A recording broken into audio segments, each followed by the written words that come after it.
इसमें देखिए ना भाजपा की जीत नज़र आती है, ना ही अरविंद केजरीवाल की चुनौती नज़र आती है। ये नरेंद्र मोदी, अगर यहाँ दिल्ली में कुछ क्राइम होता है तो कौन जवाबदेह है? गृह मंत्री जवाबदेह हैं। अब मान लिया जाए उसके बारे में तो पब्लिक क्या कहेगी? अरविंद केजरीवाल को गाली देगी, ना कि नरेंद्र मोदी। पूरी तरीके से केंद्र अपने हाथ में अगर ले लेगा सत्ता दिल्ली का, तो फिर यहाँ इलेक्शन करवाने का क्या फायदा? बंद करवा दो चुनाव यहाँ का दिल्ली का। एलजी के अंतर्गत ही रहने दो तुम सारे चीज। गाली सुनेगा एलजी, सुनेगा गाली, सुनेगा गृह मंत्री, सुनेगा गाली, सुनेगा पीएम सुनेगा। क्योंकि दिल्ली में ये पब्लिक का काम नहीं होने देना चाहते हैं और दिल्ली को ये चाहते हैं कि नहीं मेरे अंडर है, क्योंकि ये सारे जगह से तो जीत जाते हैं ईवीएम घोटाला करके। और जब मतलब बारी आती है दिल्ली को तो मुंह की खानी पड़ती है इनको। तो इस वजह से कोई ना कोई तो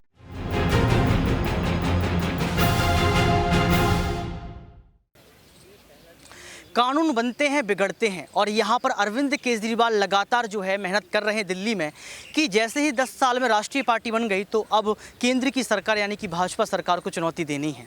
आपने देखा कि दिल्ली लोकपाल बिल जो है उस पर लगातार सवाल खड़े किए जा रहे हैं कि आखिर क्यों भाजपा सरकार चाहती है कि सब कुछ दिल्ली का उनके हाथ में आ जाए। यानी कि आपने देखा कि बिल कैसे पास हुआ, किस तरीके से यहाँ पर अरविंद केजरीवाल को चुनौती दी गई और वो एक प्रेस कॉन्फ्रेंस करते हैं और लगातार इस बात को कहते हैं कि ये गलत हुआ, हम सुप्रीम कोर्ट पहुँचेंगे, सुप्रीम कोर्ट में याचिका दायर कर देंगे। वही बात कही यहाँ पर अरविंद केजरीवाल ने, जो बात राहुल गांधी ने कही थी जब उनको सूरत गुजरात हाई कोर्ट से झटका लगा था और राहुल गांधी जीतते हुए आपको नजर आए। तो सबसे बड़ा सवाल यहाँ पर लेने का प्रयास करेंगे कि जो बिल पास हुआ है जिस पर भाजपा की जीत हुई है, क्या अगर अरविंद केजरीवाल सुप्रीम कोर्ट में चुनौती देते हैं तो क्या यहाँ पर उनको कुछ राहत मिलती हुई नजर आएगी? क्योंकि यहाँ पर राघव चड्ढा ने इस चीज़ को लेकर ऐलान कर दिया है। नमस्कार, आपके साथ मैं हूँ ऋतिक सबिता। स्वागत है आपका नेक्स्ट 9 न्यूज में। दर्शकों, पहले आप इस प्रांगण को देख रहे हैं, सुप्रीम कोर्ट है और हमारे साथ सर मौजूद। सर, आपका नाम क्या है? राजन कुमार जी, मैं आपसे जानना चाहता हूं कि जो लगातार एक चर्चा का विषय बन चुका है दिल्ली लोकपाल बिल, उसको आप कैसे देखते हैं? इसमें भाजपा की जीत नजर आती है और अरविंद केजरीवाल को चुनौती? नहीं, इसमें देखिए ना भाजपा की जीत नज़र आती है, ना ही अरविंद केजरीवाल की चुनौती नज़र आती है। ये नरेंद्र मोदी का एक घटिया पॉलिटिक्स नज़र आता है। क्योंकि नरेंद्र मोदी जो है सेपरेशन, एक तो कॉन्स्टिट्यूशन को मानते नहीं, सेपरेशन, कॉन्स्टिट्यूशन में सेपरेशन ऑफ पावर दिया गया है।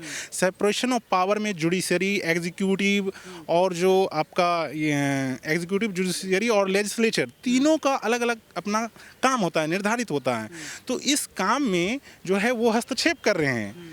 क्योंकि जो कॉन्स्टिट्यूशन में दिया गया है, गवर्नर का पावर क्या होना चाहिए, मुख्यमंत्री का पावर क्या होना चाहिए, इस चीज़ का तो वो धज्जी उड़ा रहे हैं इस कानून को पास करवा करके। क्योंकि अगर मान लिया जाए यहाँ तो इलेक्टेड गवर्नमेंट है। गवर्नमेंट कौन होता है? मुख्यमंत्री। कौन चुनते हैं? जनता चुनते हैं। अगर मान लिया जाए जनता का कोई बात नहीं मानता ऑफिसर, कोई ऑफिसर लायबल नहीं है वो गवर्नमेंट के प्रति, तो वो फिर क्या काम करेंगे? मुख्यमंत्री का तो बात ही नहीं मानेंगे। अगर यहाँ दिल्ली में कुछ क्राइम होता है तो कौन जवाबदेह है? गृह मंत्री जवाबदेह हैं। अब मान लिया जाए उसके बारे में तो पब्लिक क्या कहेगी? अरविंद केजरीवाल को गाली देगी, ना कि नरेंद्र मोदी को। लेकिन एक्चुअली होता है क्या, पब्लिक उतना अवेयर नहीं है इन सब चीज़ों से, कौन किसके अंडर आता है। बस वो देखते हैं हाँ ये दिल्ली में किसका है सरकार, अरविंद केजरीवाल का। केजरीवाल ये बात लगातार कह रहे हैं कि कुछ कानून, कुछ पावर हमारे हाथों में होना चाहिए। पुलिस व्यवस्था को लेकर या तमाम व्यवस्थाएं जो हैं, आखिर वो हम क्यों एलजी को सौंपें या फिर केंद्र की सरकार को सौंपें? क्या उनका ये कहना सही है? क्योंकि ये केंद्र शासित प्रदेश है, भाजपा कहती है कि आप मुख्यमंत्री के तौर पर ही ठीक है, ज़्यादा मत उड़ो। अच्छा देखिए, ये कह रहे हैं पुलिस वाले मतलब रहना चाहिए केंद्र के अंदर बीजेपी, और अरविंद केजरीवाल जी कह रहे हैं कि नहीं मेरे अंडर, तो वो तो होना ही चाहिए। अगर मान लिया जाए कोई ऑफिसर है कुछ गलत करता है तो फिर कैसे कार्रवाई करेंगे? उसके लिए भी इनको कहाँ केंद्र को बोलना पड़ेगा? अरविंद केजरीवाल को किनको बोलना पड़ेगा? केंद्र को ही बोलना पड़ेगा। तो ये चीज़ जो है बिल्कुल गलत बीजेपी कर रही है। कहना है कि उनका मुख्यमंत्री होना और ना होना बराबर ही है। हाँ, ये तो बराबर है। ये तो पावरलेस मुख्यमंत्री एक तरह से हो गए हैं और ये बीजेपी कर दिया इनको पावरलेस। अच्छा, इतना ही है तो नरेंद्र मोदी ऐसा क्यों करना चाह रहे हैं दिल्ली में? वो अपने अंडर क्यों लेना चाह रहे हैं? सेंट्रल फोर्स तो उन्हीं के अंतर्गत है। किसके? सेंट्रल फोर्स जितना है, IPS है, IS है, सब तो उन्हीं के अंतर्गत है। अगर मान लिया जाए ये गलत करेंगे तो वहाँ से ये डिसीजन नहीं देंगे कुछ भी। लेकिन पूरी तरीके से केंद्र अपने हाथ में अगर ले लेगा सत्ता दिल्ली का, तो फिर यहाँ इलेक्शन करवाने का क्या फायदा? बंद करवा दो चुनाव यहाँ का दिल्ली का। एलजी के अंतर्गत ही रहने दो तुम सारे चीज। गाली सुनेगा एलजी, सुनेगा गाली, सुनेगा गृह मंत्री, सुनेगा गाली, सुनेगा पीएम सुनेगा।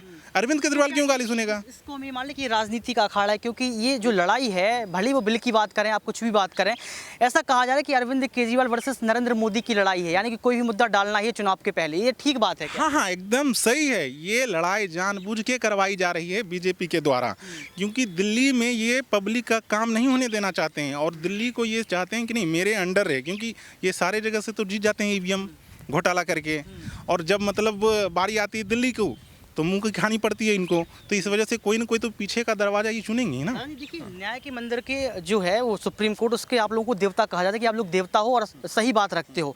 सवाल मेरा ये है कि अरविंद केजरीवाल अगर सुप्रीम कोर्ट पहुंचते हैं, याचिका दायर करते, तो क्या जीत होती नजर आएगी? क्योंकि राघव चड्ढा ने कल इस बात को कहा है, अरविंद केजरीवाल भी ये कह चुके हैं, ये तानाशाही है, लोकतंत्र की हत्या है, हम सुप्रीम कोर्ट में जाएंगे, हम लगातार गुहार करेंगे। जब तक इस देश में अभी DY चंद्रचूड़ की तरह जस्टिस हैं, तब तक पब्लिक को न्याय पे उम्मीद होना चाहिए।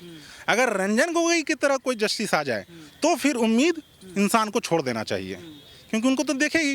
राम मंदिर में डिसीजन दिए, जाकर के सरकार राज्यसभा का सांसद बना दिया उसको, मतलब अपना गरिमा तक गिरा दिए हैं जस्टिस। इस तरह का नहीं होना चाहिए। और मैं एक अपील भी करना चाहता हूं देश के न्यायालय से कि इस तरह का कम से कम कानून निर्देश करें कि कोई भी जज रिटायर होने के बाद कम से कम 10 साल तक पद पे वो किसी भी पद पे मतलब वो शासन न कर पाए। इससे क्या होगा, पॉलिटिक्स हावी नहीं होगा जुडिशरी में।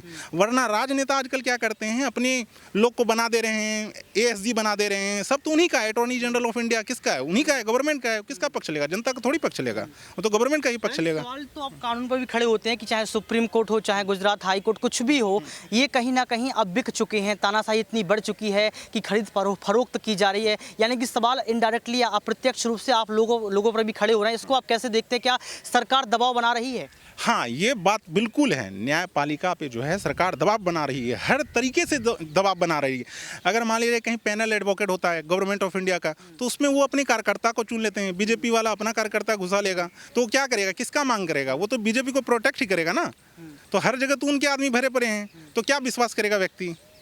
लेकिन हाँ, कुछ पब्लिक ऐसे हैं या कुछ न्याय में भी ऐसे व्यक्ति हैं, जजेज हैं, जो एकदम संविधान के अकॉर्डिंग चलते हैं। उन्हीं के वजह से अभी ये कुछ बचा हुआ है देश, वरना तो इस देश का तो बंटाधारी कर दिए मोदी जी। अभी मैं ऑफ द कैमरा तमाम लोगों से बात कर रहा था, जान रहा था कि यहाँ पर बहुत सारे लोग ऐसे हैं कि 20-20, 25-25 साल से केस पेंडिंग में हैं, लगातार आते हैं, सुनवाई नहीं होती है, या फिर कुछ कारण बता दिए, रीजन बता दिए जाते हैं। क्या आपको लगता है कि इनके साथ जो है नाइंसाफ़ी हो रही है? हाँ, ये चीज़ नाइंसाफ़ी हो रही है। इस चीज़ को ध्यान देना चाहिए, जस्टिस साहब को भी ध्यान देना चाहिए। ऐसा कुछ नियम बनाएं कि उनका केस जो है जल्द, क्योंकि देखिए न्याय अगर मिले तो न्याय जल्दी मिले, ये नहीं कि 50 साल बाद न्याय मिले। तो उसको वी कैन नॉट से डेट जस्टिस, इनजस्टिस हो जाएगा ना वो लोगों के साथ।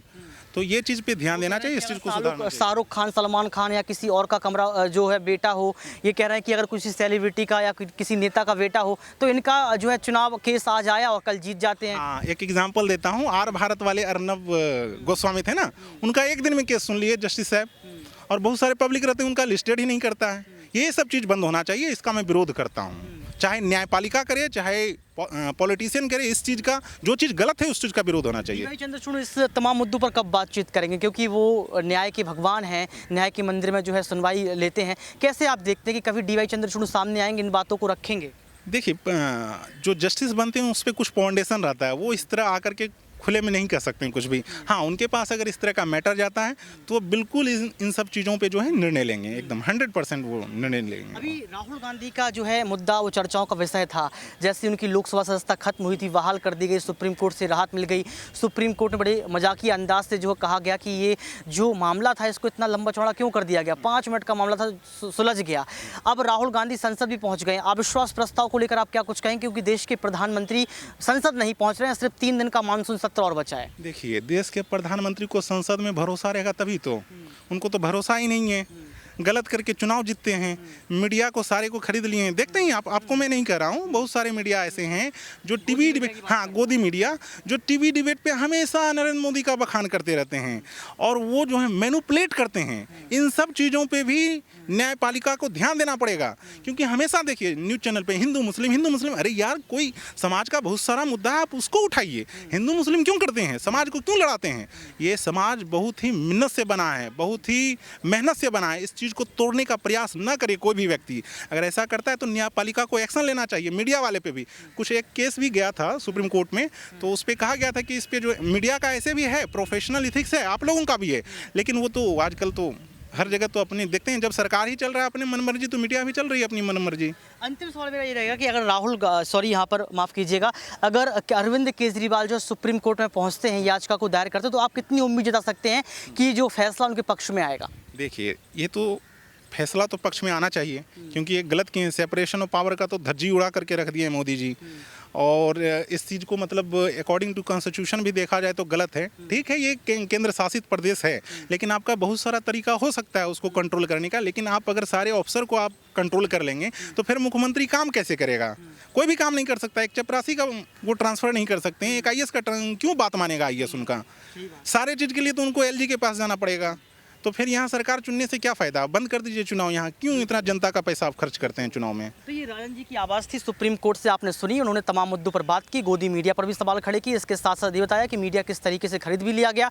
इसके साथ साथ अरविंद केजरीवाल अगर सुप्रीम कोर्ट पहुँचते हैं तो कैसे जो है उनके हिस्से में अनुपात समीकरण बन जाएंगे, ये भी बात बताई। इसके साथ साथ तमाम मुद्दे वही बताए जो ज़मीनी स्तर से जुड़े हुए हैं, चाहे वो हिंसात्मक हो, चाहे तानाशाही की बात हो, चाहे लोकतंत्र की बात हो। अब देखना ये पड़ेगा कि राजन जी की बात को सुनने के बाद जनता क्या कुछ कहती है और कैसे जो है ये दिल्ली लोकपाल बिल जो है इस पर बात रखती है, और अरविंद केजरीवाल के अगले कदम क्या होंगे इस पर भी जो है समय तय करेगा। आज के लिए सिर्फ इतना ही। देखते रहिए नेक्स्ट 9 न्यूज़। कैमरामैन सुमित के साथ ऋतिक सविता, सुप्रीम कोर्ट।